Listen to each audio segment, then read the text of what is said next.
Well, after a month's honeymoon, Jane's 19-year-old niece Betty suddenly returned last night to the Ace's home alone. She asked if her room was still there and retired at once. Not a word about her young husband, Carl Neff. He's the nephew of Mr. Ace's wealthy business partner. This episode takes place the next morning in several alternating scenes between Betty's room in the Ace's bungalow and Mr. Ace's office. But first to Betty's room.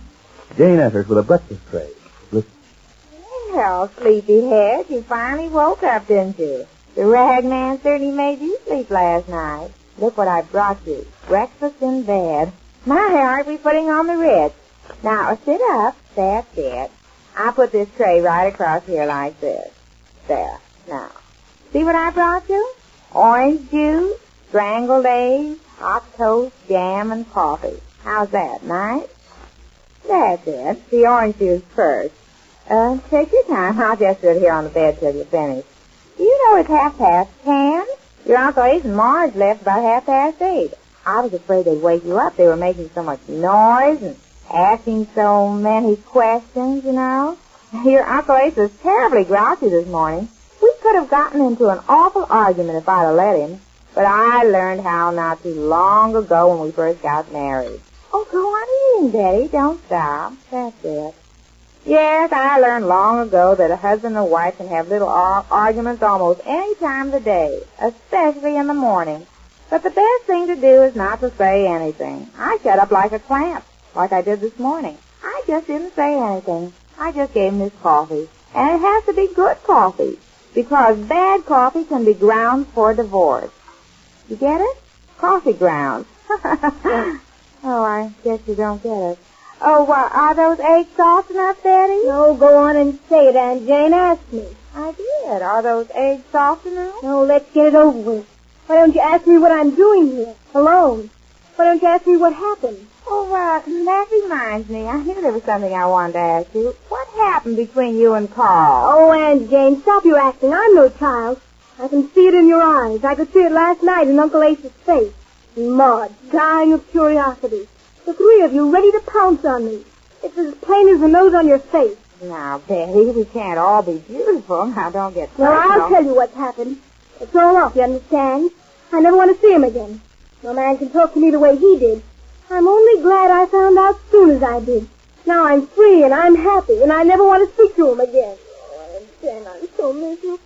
Betty, make up your mind. It is made up. It's all over. Now, Betty, let's stop batting around the bush. Why don't you want to see him again? Why don't you want to speak to him? Because he had the effrontery to accuse me of having married him for his uncle's money.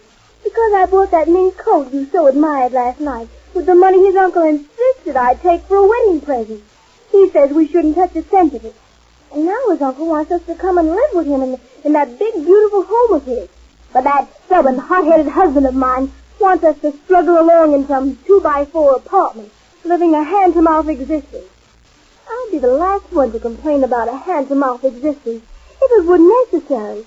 But as long as it isn't, why should we? I hate him. Now, Betty, let's have a nice, long hand-to-mouth talk. Now, you know you don't hate him, and I know you don't too. I do hate him.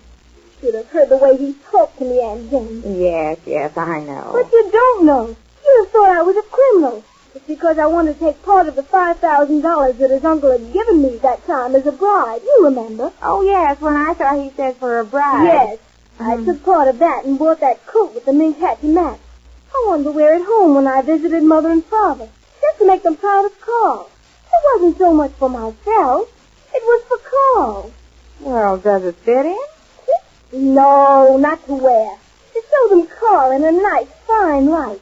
Well, you should have heard him berating me. The things he said to me. In front of them? Oh, no, he just waited. He waited till we left. He just sulked through our visit. But I could see he was burning. And every time Mother commented on my outfit, I could see him squirm. He was just saving it all up to tell it to me all at once. And when I said I thought we ought to accept his uncle's invitation to come and live with him, then he really let me have it. The coat? No. I mean, he said the most awful things to me. He accused me of marrying him for the money his uncle's going to leave him. Me, Aunt Jane. Me. I heard you, Betty. After what I went through to marry him. The humiliation of having his uncle accuse me of being a gold digger. He didn't say then that I married him for any money. Oh, no. But how was I to know he'd changed in 4 short weeks? You see, Aunt Jane, it all started the day we left here on our honeymoon. The day Uncle Ness gave me that. Well, Carl, come in. Glad to see you. Good morning. How are you? I kind of thought you'd be dropping around sometime today. That's more than I thought. This is the last place I thought I'd ever come to. I don't see how you could have expected me. Oh, just a hunch, I guess. Sit down. You're looking pretty well. You have a nice trip? That's a sort of ridiculous question, isn't it? Oh, yes, I guess it is at that. A fellow usually does have a nice trip on his honeymoon. So let's cut out the kindergarten talk and get down to facts. Well, I'm for that. What are the facts? I just want to get my side of the story in, as long as you've heard the other side. Well, that's just it. I haven't heard any side. Don't tell me she didn't come crying to your house last night. Well, yeah, she did come home last night. She wasn't crying. She didn't say anything. She just went to her room and locked herself in. She was still asleep when I left there this morning. Sleep? That's more than I did last night. I've been walking the streets all night. You mean you didn't go to your uncle? Doesn't your uncle know you're back? No. He does. Oh, I see. You want this patched up before he finds out, is that it? There'll be no patching up, I can tell you that. Oh, now, you don't mean that. Don't I, though? If she thinks that I'm Now, gonna... wait a minute. Why don't you start at the beginning? What happened? Well, you know how she went around here for weeks insisting she didn't want to send her my uncle's money, that she and I would start together from nothing. Well, I thought she meant it. How was I to know the minute we were married she'd start counting my uncle's money? She what? Well, practically, she did everything but ask me how old he was and how long I thought he'd last. Oh, now, you're exaggerating, she was. Well, the first thing out of the box she did was to cash that check he gave her as a bribe. You remember? Oh, yes, that check. I told her we should send it back to him, but she said he insisted she keep it. Then she said we'd talk about it later. Well, about a week ago, we decided to visit her folks. That's when I found out her real attitude. That's when she said she had to have a mink coat. Well, I can't afford mink coats, and I told her so. That's when she pulled that check out, and she cashed it and bought this ritzy outfit. Just to show her folks what a catch she'd made. Well, you know how girls are. I didn't think Betty was that kind. Oh, they're all alike. Well, you're my age. You're She going to... certainly was not that kind before I married her. She sure had me fooled. And the back talk she gave me, the things she said to me. I tried to remind her of the plans we'd made to work together and to make the grade alone. I tried to be reasonable with her. But her mind was so set on showing off and making an impression on her mother and father that I couldn't get a word. Aunt Jane, I tried to reason with him. I showed him that his uncle had written me and asked me to keep the money as a token of his forgiveness and blessing. But he couldn't hear me. He was so busy thinking up new things to call me and berate me. And one word led to another. Before I knew it, we were total strangers. Oh, there now, Betty. Don't cry into your eggs. He didn't mean it. He did so. Buying the coat was bad enough. But you should have heard him when I said his uncle wanted us to move into that big house with him. It is a big house, and his uncle's lonesome there. What harm is there moving in with him? Why cramp ourselves up in a tiny apartment somewhere when it's not necessary? Well, Betty, I guess maybe he likes to feel that he's the boss. You don't know how men are. After all, you're so young. Now when you get to be my age, not that I'm so old, you understand, but you have to know how to handle men. Now, you take your uncle. I can twist him around my little finger. Oh, Aunt Jane, you know better than that. Well, my thumb, anyhow. Now, you take when we first got married. I thought we were going to have a big, beautiful home with a spiral staircase and a butler. But then he lost all his money in the crash in the stockyards, and we had to move into a tiny little apartment. But I didn't care. I always say, be it ever so humble, there's no place like home. Yes, I know, Aunt Jane, but in your case it was different.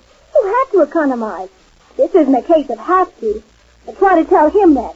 Try to make him stop shouting long enough to listen to what I'm saying. Not him. Not a chance in the world to get a word in anyway.